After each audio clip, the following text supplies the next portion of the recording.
নিঃসন্দেহে বাংলাদেশের যে কোনো মানুষ যারা জামায়াত ইসলামের রাজনীতি সম্পর্কে আইডিয়া আছে, তাদের রাজনৈতিক যে কৌশল এটা সম্পর্কে আপনার যদি জ্ঞান থাকে তাহলে আপনি বলবেন বাংলাদেশে যে 4টা দল আছে প্রধান, এই দলগুলোর মধ্যে কর্মী বান্ধব বা কর্মীদের জন্য উপকারী রাজনৈতিক দলটা কোনটা?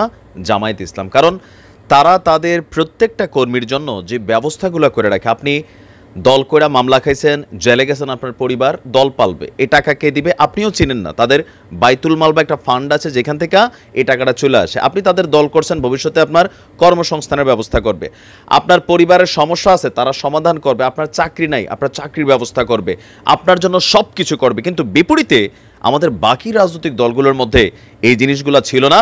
তবে এবার এক মাস্টার প্ল্যান করেছেন শেখ হাসিনা। যদিও অনেকটা আপনার কি বলে যে পলিটিক্যাল যদি আমরা কৌশলটা দেখি, এটা জামাতকে অনুকরণ করা হচ্ছে, বাট ভালো জিনিস, যাকে অনুকরণ করা হোক আমার কোনো সমস্যা নাই, জিনিসটা দিন শেষে ভালো। এতদিন যাবৎ বাংলাদেশ আওয়ামী লীগ, বিএনপি বা জাতীয় পার্টি আর অন্যান্য যে দলগুলো ছিল, এখানে যারা দলীয় নেতাকর্মী আছেন, দলের জন্য মাইর খেয়েছেন, চিকিৎসা আপনার, দলের জন্য জেলে গেছেন, আপনার নেতা কোনো খোঁজখবর রাখে না, আপনি কোনো বাটে পড়ছেন, আপনার দল থেকে বহিষ্কার, এরকম নানান কর্মকাণ্ড কিন্তু আমাদের যারা দলগুলো আমরা করি আমরা কিন্তু এগুলো দেখছি। কিন্তু ভিন্ন রকম ছিল জামাত। তবে একটু দেরিতে হলেও এই জিনিসটা বুঝতে পেরেছে আওয়ামী লীগ যে না, এই মুহূর্তে বাংলাদেশে আওয়ামী লীগের জন্য যে একটা কেয়ামতকালীন সময় চলতেছে, নেতাকর্মীদের মনোবল টিকিয়ে রাখতে হলে, নেতাকর্মীদেরকে সুসংগঠিত করতে হলে এইটার কোনো বিকল্প ছিল না। উদ্যোগটা সুন্দর, ভবিষ্যতে যদি এগুলা চালু থাকে, ক্ষমতায় থাকতে আর কি, ক্ষমতায় থাকতে যেটা হয়েছে বহুত লিগ্যাল আওয়ামী লীগ যারা ভালো মানুষ তারা দলে পদ পদবি পায় নাই, আইসা বসছে কারা? এই যে এখন সবাই আওয়াজে যারা আওয়ামী লীগ ছিল একটাও নাই মাঠে, একটাও ফেসবুকে পোস্ট টোস্ট করেন আপনি দেখবেন খুঁজেই পাবেন না। কিন্তু দল ক্ষমতায় থাকাকালীন এদের ঠেলায় এলাকার ভিতরে অরিজিনাল আওয়ামী লীগ চিনা গেছে না। যাই হোক, ক্ষতিগ্রস্ত নেতাকর্মীদের তালিকা তৈরির উদ্যোগ নিয়েছে বাংলাদেশ আওয়ামী লীগ। এটা কেন করছে?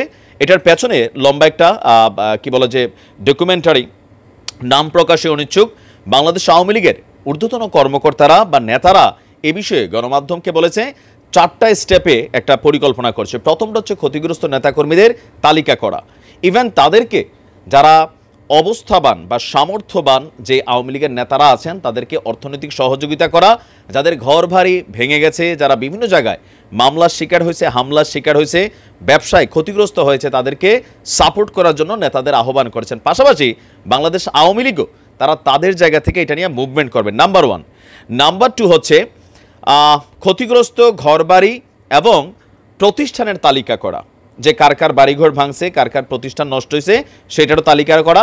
সেই ক্ষেত্রেও অর্থনৈতিক অনুদান সহ আইনি সহযোগিতার ক্ষেত্রেও হয়তোবা বাংলাদেশ আওয়ামী লীগ একটা ভূমিকা রাখবে। নাম্বার 3, সেনা ক্যাম্পে গিয়ে অভিযোগ দায়ের করা। এটা খুবই কমন একটা ফ্যাক্ট, যেহেতু এখন পুলিশের প্রতি আওয়ামী লীগের আস্থা নাই। কেন নাই? কারণ এই পুলিশে এতটা অপব্যবহার করা হয়েছে, আর পুলিশের ভেতরও এতটা ক্ষোভ এখন আওয়ামী লীগের প্রতি। আজকে শেখ হাসিনার জন্মদিন পালনের একটা ভিডিও দৃশ্য দেখেছেন, কিভাবে কেক কাটতে গিয়েও ধাওয়ানি খাইছে। সো বোঝাই যাচ্ছে যে সেনাবাহিনীর উপরে আস্থা, পুলিশের উপর আস্থা নাই। আচ্ছা, নাম্বার 4, পাবলিক প্ল্যাটফর্মে পরিচিতি শেয়ার না করা। সোশ্যাল মিডিয়া প্ল্যাটফর্মে আপনি যেন আপনার অবস্থান থেকে পরিচিতি, নিজের বাড়িঘর, ঠিকানা এগুলো যেন শেয়ার না করেন, এই সম্পর্ক নির্দেশনা দেওয়া হয়েছে। তবে নাম্বার 1 এবং 2 যেটা, এইটা জামাতের অনুকরণ। আপনি দেখেন জামায়াত ইসলামী তারা দীর্ঘদিন যাবৎ একটা কি বলে যে অফলাইনে থেকে তারা তাদের রাজনীতিটাকে যেইভাবে গোছাইছে, আমি খুব কাছ থেকে জামাতের রাজনীতি দেখছি। একসময় আমরা বিভিন্ন দলের রাজনীতি যারা করছি সেখান থেকে দেখছি যে তারা কোন সিস্টেমে কাজটা করে। আবু যে বললাম না ভিডিওর প্রথমে, আপনি জামাতের কর্মী হইয়া আপনি যদি একটা মার্ডার করেও জেলে যান, 10 বছরও জেলে থাকেন, পরিবার আপনার খরচ দিবে। আপনারা বের করতে দলীয় আইনজীবী, দলীয় খরচ সব কিছু তৈরি করা হয়। আর তাদের মধ্যে সবচেয়ে সুন্দর একটা সিস্টেম হচ্ছে, আপনি দলের পদ ব্যবহার করে ব্যক্তিগত জীবনে হোক, প্রশাসনিক জীবনে হোক, ব্যবসাপাতি করে যখন আপনি সেটেলমেন্ট হবেন, দেশে বিদেশে যেখানেই থাকেন, তারা মাসিক একটা টাকা তাদের ফান্ডে জমা দেয়। তাদের কিন্তু এই আস্থাটা আছে যে ফান্ডের টাকা দল মাইরা খাবে না। আমাদের আবার এই জিনিসটাতে একটু আস্থার সংকট আছে। আমরা চিন্তা করি নেতার কাছে যে টাকা রাখবো, এই টাকা নেতা নিলইয়া উড়াই দেয়, মানে ভাইগা যায়, এই মেন্টালিটির ভয়টা কিন্তু আছে।